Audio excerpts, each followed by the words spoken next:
Bonjour les amis. Cette semaine, on a une énergie spéciale. Comme d'habitude, chaque semaine, on a une énergie spéciale.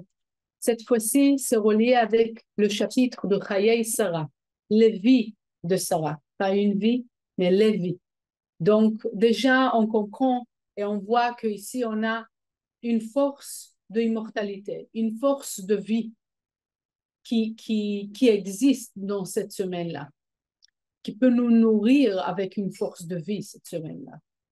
Le deuxième point qui est très fort aussi dans cette portion, c'est les âmes sœurs.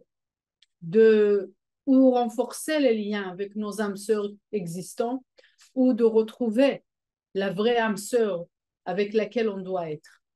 Donc, on a cette force cette semaine d'exposer et de réveiller la force de l'âme sœur.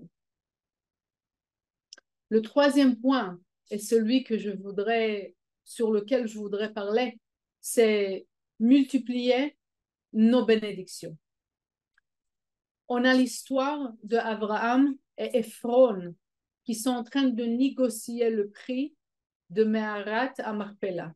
Pour ceux qui ont été avec nous et pendant les fêtes, ça a l'air d'être très longtemps, mais c'était rien qu'un mois. Il y a un mois qu'on est parti voir Meharat à Marpella, la cave de Marpella. Et là-dessus, toute l'idée de Marpella, c'est multiplier les bénédictions de notre vie. Il y a une négociation, comme j'ai dit, entre Ephron et Abraham.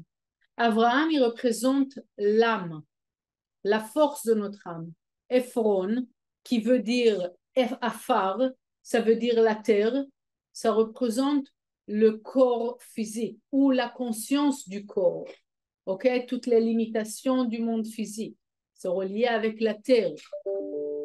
Et cette négociation, c'est un combat entre l'âme et la partie limitée de nous, ça veut dire le corps ou la conscience du corps. Tous les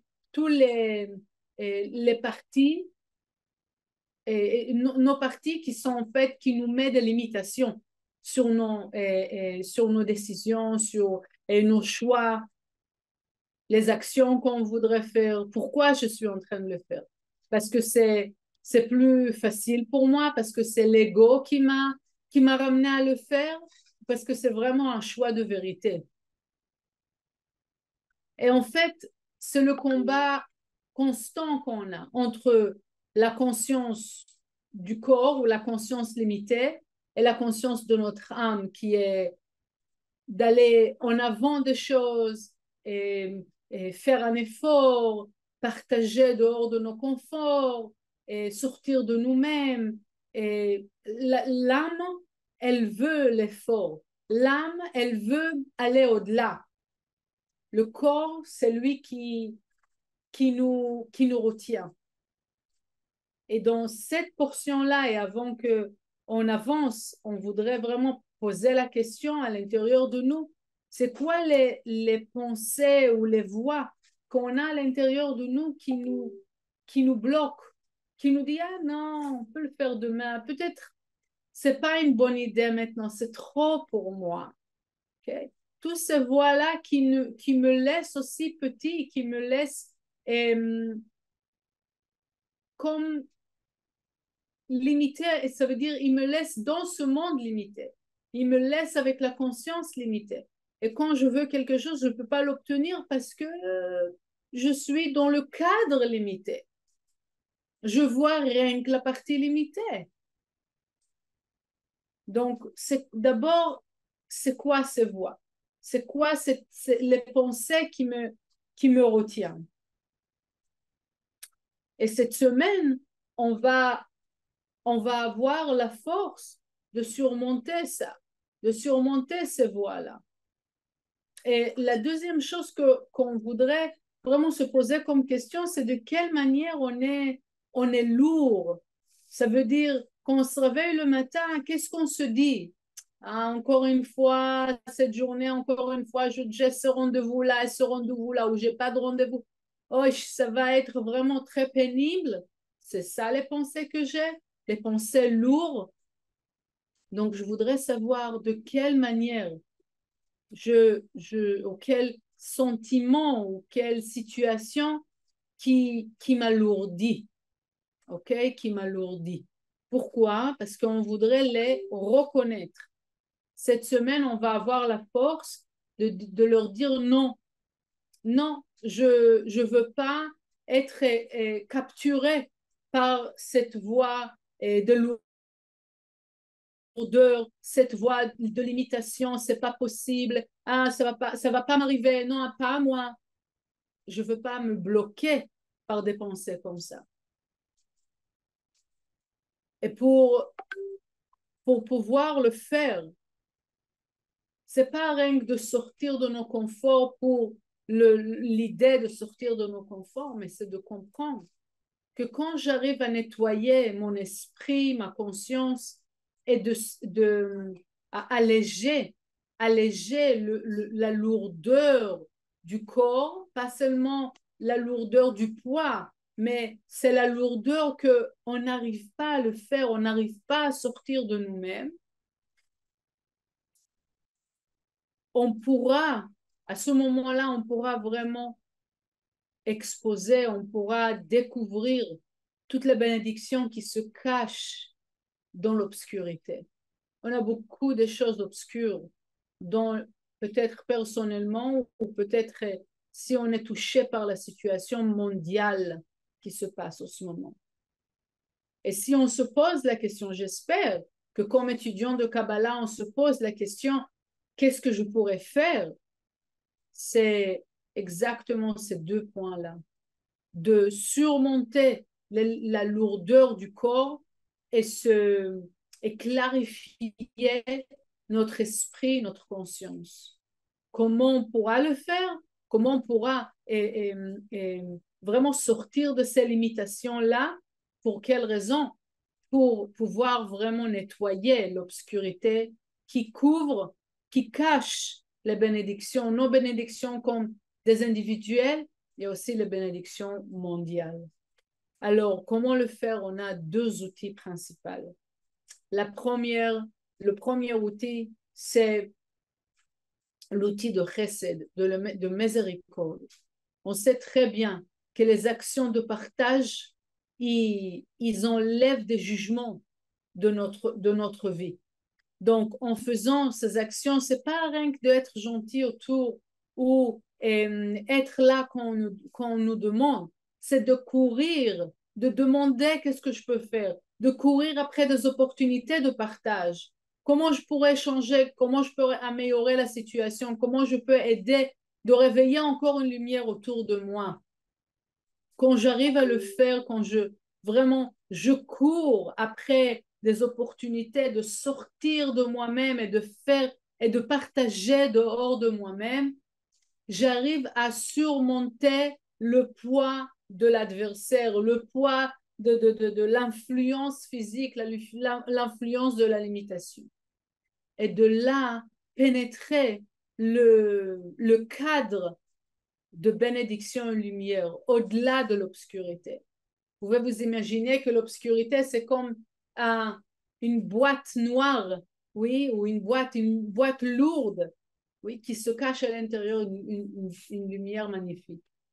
Pour pouvoir le faire, il faut casser l'entourage. Et pour pouvoir le faire, le premier outil, c'est le partage. Ça casse la lourdeur du corps. Oui, c'est quand on n'a pas envie de faire quelque chose et on se donne la peine de sortir du lit, de mettre les chaussures et par exemple aller partager un zohar avec un ami qui habite un peu plus loin de qu'est-ce que c'est confortable pour moi d'y aller. Okay? Ou faire un effort que je laisse pour demain, ça fait déjà une semaine. Quelle action je peux faire pour sortir de moi-même maintenant? Et comme ça, encore une fois, purifier la conscience du corps et permettre à cette obscurité de se dissolve, de partir et révéler et permettre à la lumière et bénédiction qui se cache derrière de se révéler. La deuxième chose, c'est l'étude. Encore une fois, rien que pour rappeler toutes les choses que je partage avec vous, c'est basé sur les classes de Michael Berg des années précédentes ou de cette année pour vous donner une indication de l'énergie septimanale. Mais je vous conseille de, même si c'est un peu difficile l'anglais ou quoi, essayez sur kabbalah.com d'écouter les classes de Michael, d'écouter les classes du Rav avec Keren et d'autres professeurs. Faites l'effort, même si vous n'avez pas tout compris. Pourquoi? Et voilà, ça arrive. L'étude de Kabbalah, on le sait et je rappelle, c'est pas rien qu'un apprentissage logique. C'est pas rien qu'une information intéressante. L'étude de la Kabbale, elle révèle une lumière, une énergie. Ça veut dire que vous avez compris une parole et c'était dur d'arriver à là. Vous avez révélé une lumière extraordinaire. Cette étude-là, l'étude de la Kabbale, elle est là pour nettoyer, purifier notre conscience. Imaginez une étude. Ça a l'air d'être rien qu'intéressant. Non, mes amis, je pense que je ne suis pas la première à vous dire ça. L'étude du Zohar et de la Kabbalah, c'est un outil pour nettoyer la négativité de ce monde et exposer et révéler pour nous-mêmes et pour le monde la vérité. C'est quoi la vérité? C'est toutes les choses qui ramènent à l'unité, à l'immortalité, à l'amour. C'est ça la vérité. La vérité émet. Il y a une seule chose, c'est lumière. Lumière, c'est partage et amour. Partage et amour veut dire unité. Donc, toutes les actions de vérité, toutes les actions de partage qui ramènent à l'unité, c'est des actions qui vont nous permettre à vraiment réveiller les bénédictions pour ce monde et la lumière pour ce monde. Pour pouvoir le faire, on a dit, c'est toutes les actions de partage et l'étude elle-même. L'étude, elle va nettoyer la conscience, elle va nettoyer notre conscience pour pouvoir voir et être guidé directement par la lumière et pas par notre ego et qu'est-ce qui est confortable pour nous et celui-ci m'a dit qu'il pense comme ça sur moi, donc peut-être je vais faire autrement ou je me déplie parce qu'il pense pas bien de moi. On s'en fout de ça. Il faut aller avec la vérité. La vérité, c'est chaque action qui ramène à l'unité et à l'amour.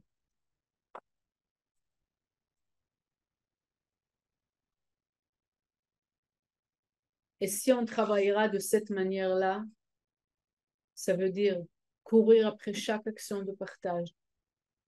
La deuxième chose, étudier pour vraiment révéler une lumière. On va pouvoir faire fondre les limitations en sachant qu'en faisant ça, on permet à la lumière et bénédiction de sortir, de se découvrir de l'obscurité. Et c'est comme ça qu'on pourra vraiment expérimenter les bénédictions personnelles et, si Dieu veut, aussi mondiales. Double de foi de qu'est-ce qu'on pourrait, de qu'est-ce qu'on pense qu'on est capable. On a dit que on est dans une année de racheter les mérites. Et ça a l'air d'être que cette semaine, on peut effectivement racheter les bénédictions et les lumières qui nous appartiennent en faisant exactement ce qu'on vient de dire. Le partage par toutes les actions de chesed, sortir de nous-mêmes, courir pour faire des actions. Et la deuxième chose, c'est l'étude elle-même qui permet de faire toute la logique et tous les pensées limitées qu'on a, même si on est spirituel. Je vous souhaite une bonne semaine une semaine efficace, une semaine que nous tous, on va être capable de vraiment réveiller la lumière et les bénédictions et la vérité qui existent dans ce monde.